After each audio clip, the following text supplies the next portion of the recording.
Think of it. I mean, why do we allow an entity to counterfeit currency into existence and buy assets such as bonds, which is cash flow from all of our future taxation? It's the national debt that they're buying.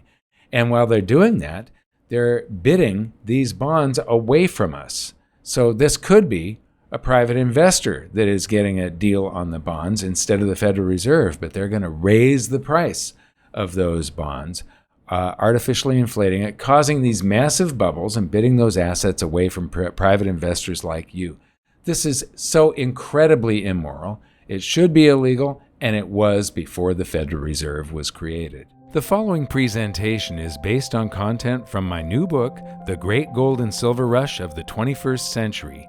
To read the free online chapters or order the book, please go to ggsr21.com. Thanks. Welcome to Part 2 of Chapter 4 of The Great Gold and Silver Rush of the 21st Century. In the last part, we learned that the entire world monetary system is nothing but IOUs for IOUs, and what those IOUs basically owe all of us is our own future taxation. That's what gives them value.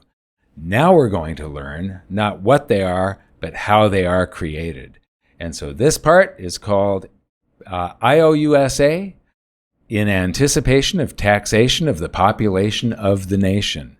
And to get right down to it, I'm going to use quotes from the Federal Reserve, the U.S. Department of the Treasury, and once again, the Bank of England's pamphlet, Money Creation in the Modern Economy.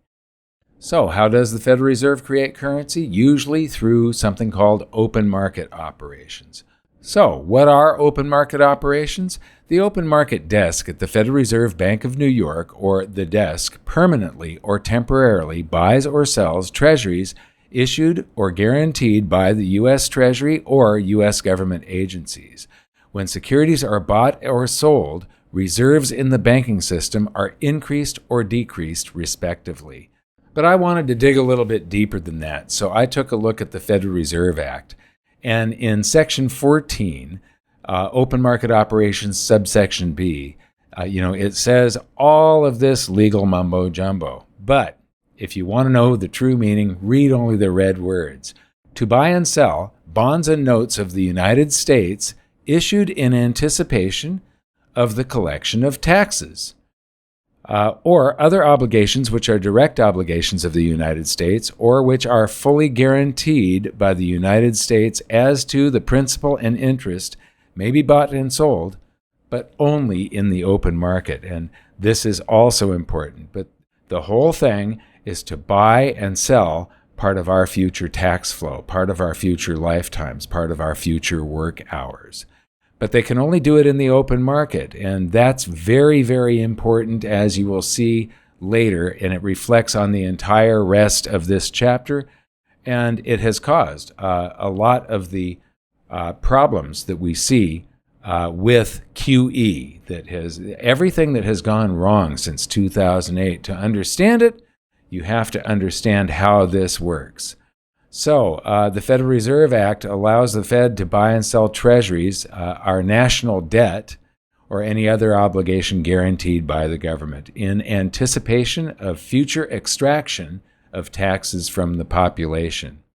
They mostly buy U.S. treasuries, but since 2008, they've added mortgage-backed securities, and that's where the term other obligations comes in. And mortgage-backed securities, what gives them value basically is your mortgage payments. Now, if the mortgage-backed security was issued by a GSE, so if the MBS was issued by a GSE, which means government-sponsored enterprise, like Fannie Mae, Freddie Mac, or Ginnie Mae, then your MBS is guaranteed by, wait for it, drum roll please, you. Because if it's guaranteed by the government, it's guaranteed by your taxes. So the Federal Reserve is now the largest lien holder on your future taxes and on real estate in general, on your mortgage. So, open for business. What does it mean when it says that the Federal Reserve can buy, but only in the open market? You'd think that it means that they can buy on the same exchanges that we can, but it doesn't actually mean that. So from whom do they buy? The Federal Reserve Act specifies that the Federal Reserve may buy and sell Treasury securities, but only in the open market. The Federal Reserve meets this statutory requirement by conducting its purchases and sales of securities chiefly. And this is important, chiefly because it isn't only through the open market. It's mostly through the open market. But they have found ways of getting around the Federal Reserve Act. Through transactions with a group of major financial firms, so-called primary dealers, that have an established trading relationship with the Federal Reserve Bank of New York. And that comes from the Federal Reserve Bank of New York, the quote. And then a quote from the U.S. Department of the Treasury. Primary dealers are trading counterparties of the New York Fed in its implementation of monetary policy. They are also expected to make markets for the New York Fed on behalf of its official account holders as needed, and to bid on a pro rata basis in all Treasury auctions at reasonably competitive prices. That's a quote from the Department of the Treasury. Now, I've bolded some of these words so that you can read it like this. Primary dealers are trading counterparties of the New York Fed. They are also expected to bid in all Treasury auctions, because that's basically what this says. So if you look at Chapter 4 of Hidden Secrets of Money, it shows you that process. The primary dealers buy from the Treasury, and then they sell to the Fed, and they make a markup on it. Now, I believe the reason that Congress put this open market clause in there is so that the Fed can't show favoritism to one bank or another. The Bank of England, for instance, can purchase directly from a bank. So it would be possible to, if you don't like a bank, to charge them more on things, to make it harder for them to make a profit, and for somebody that you're showing favoritism to give them special deals.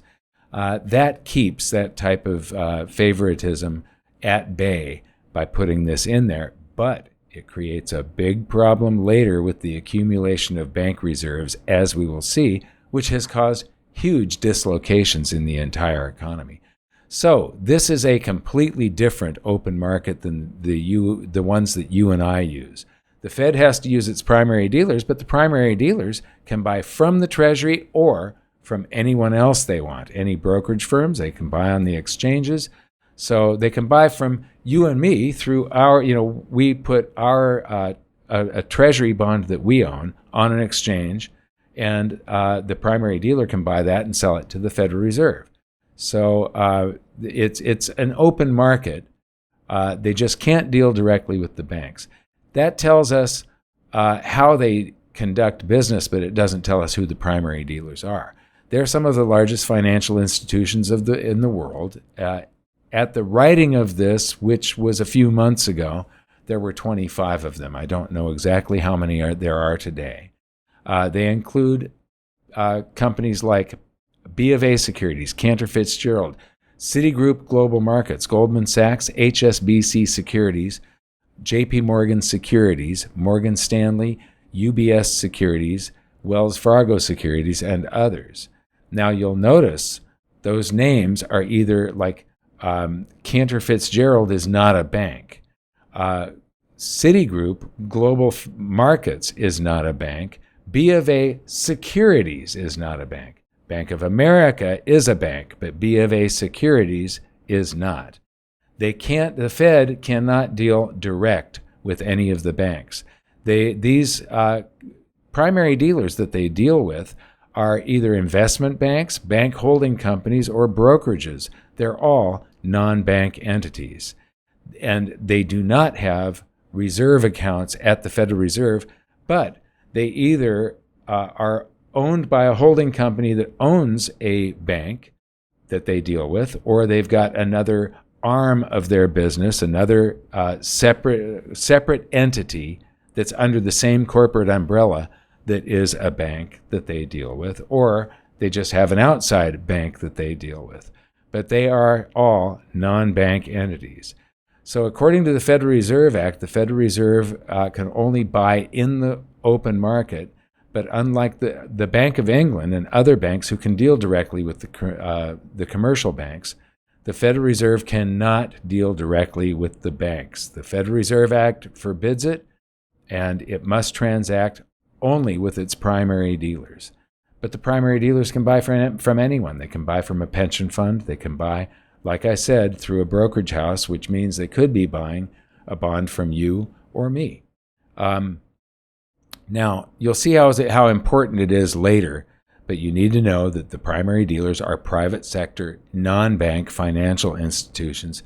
And one of the reasons I want you to know that is because that in Chapter 1, we had a lot of quotes from a pamphlet from the Bank of England called Money Creation in the Modern Economy, and they are really forthcoming, very open about how banking works. And so anyway, I'm going to use some more of those quotes later on here.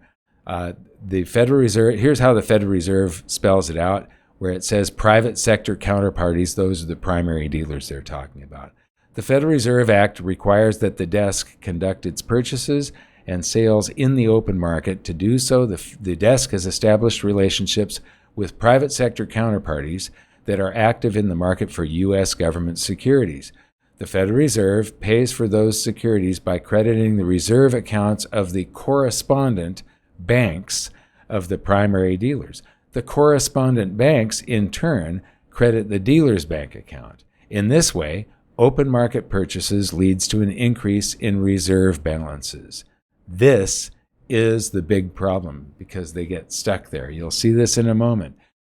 Check out this diagram here of how it works. It isn't just a transaction of buying from a private non-bank entity. It's a transaction of buying from a private non-bank entity, paying the bank in reserves, which the bank cannot pay the private entity. So the bank is instructed to create another, for every $1 billion of bonds that the Fed buys, they pay bank reserves of $1 billion and instruct the bank to then create $1 billion worth of bank credit and put it in the primary dealer's checking account. So for every $1 billion the Federal Reserve wants to inject into the markets to stimulate the economy, the Federal Reserve simultaneously buys $1 billion worth of U.S. Treasuries or mortgage-backed securities from one of its primary dealers.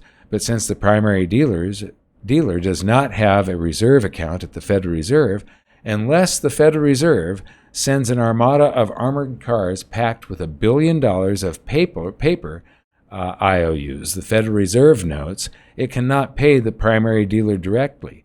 So the Federal Reserve imagines $1 billion worth of brand new base currency IOU digits, types them into the reserve account of the primary dealer's correspondent bank, and simultaneously instructs the bank to imagine $1 billion of brand new bank credit IOU reminder digits into the primary dealer's checking account. And abracadabra, alakazam, gort, clatu, barada, nikto, if you've ever watched The Day the Earth Stood Still, you'll know what I'm talking about. The Fed has $1 billion in U.S. Treasuries and mortgage-backed securities. The bank has $1 billion more central bank IOUs in its reserve account, and the primary dealer has $1 billion more worth of reminders that it is owed IOUs in its checking account, and the fund can now go shopping for more assets with those reminders, and everyone is happy. So again, for every $1 billion of assets the Fed purchases, $1 billion of central bank IOUs were created, and another $1 billion of bank credit IOUs entered circulation through the primary dealer's checking account. But the big problem here is that for every $1 billion worth of assets that the Fed purchased, that $1 billion worth of base currency that was created gets stuck. It's reserves, and it can only be used for interbank settlement, and they don't need that many base currency IOUs in their reserve accounts to be able to do business with one another. So these keep on piling up, and the gravity of this situation will be revealed in upcoming sections. So, supersize me. The Federal Reserve claims that QE is just reducing the number of short-term treasuries it holds while massively increasing their holdings of longer-term treasuries, which is notes and bonds. So here's how the Federal Reserve describes it. The Federal Reserve greatly expanded its holdings of long-term securities through open market purchases with the goal of putting downward pressure on longer-term interest rates and thus supporting economic activity and job creation by making financial conditions more accommodative. What is it saying there? It's saying that if it purchases a bunch of long-term bonds and notes, that the extra demand drives up the price on those. The interest rate is the inverse of price, so it pushes interest rates down. When interest rates fall, you buy more houses and cars and everything else, and when you do that, you're going to take out a loan. When you take out a loan, you're creating currency. Your signature is what is creating. The bank will imagine IOUs and loan them to you at interest when your signature hits that paper.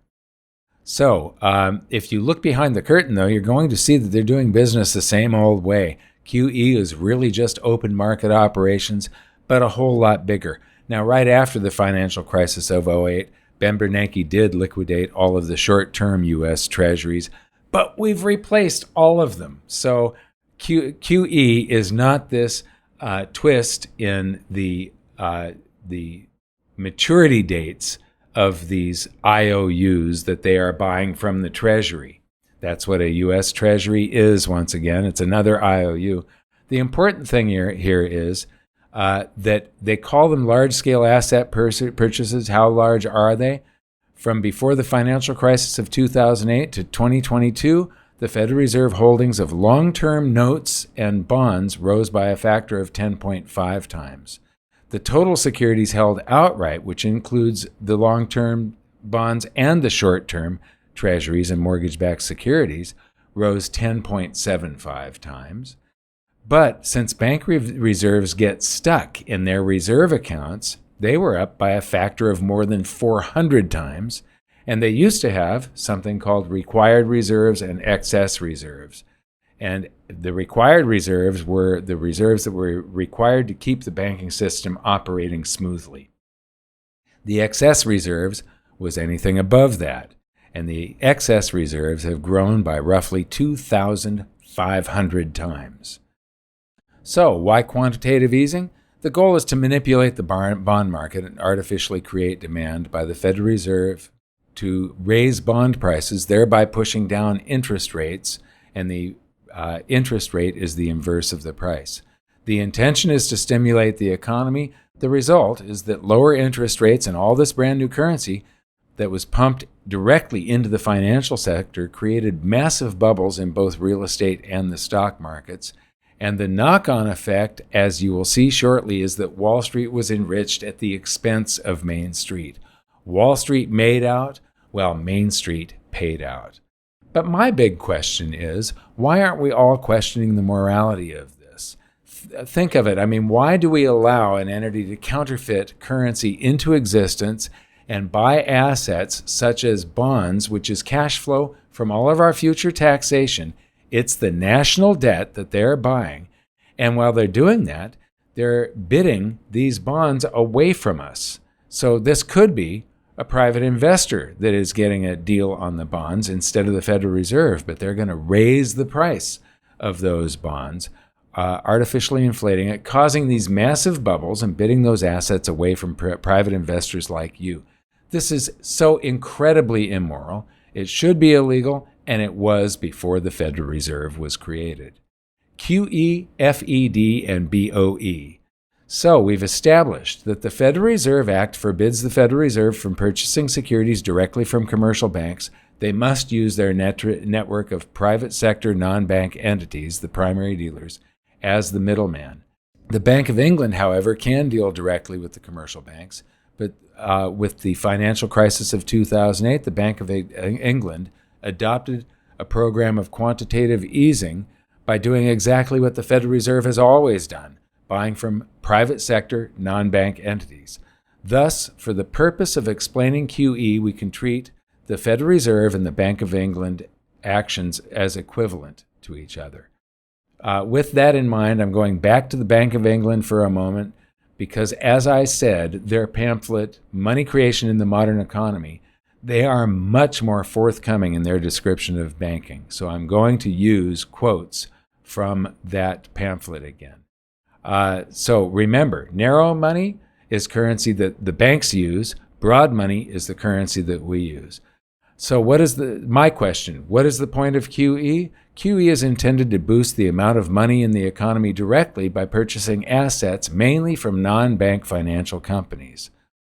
Question, why purchase from non-bank financial companies? Answer, while asset purchases from banks increase the monetary base, or narrow money, purchases from non-banks increase the monetary base and broad money at the same time. Banks gain both new reserves and a corresponding new customer deposit when assets are purchased from non-banks. As I said before, when they're making these purchases from non-banks, for every dollar they purchase of assets, $2 are created. One is a reserve dollar, the other one is a bank credit dollar. So my question, how does QE work?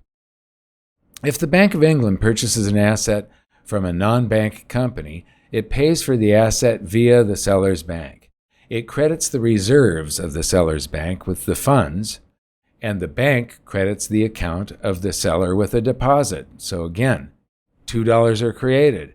One that gets trapped in the banking system in reserves, and one that gets credited to the seller's checking account. This means that while assets purchased from non-banks increase the monetary base, or narrow money, purchases from non-banks increase the monetary base and broad money at the same time. Question, but aren't all the extra reserves just free base currency IOUs for the banks?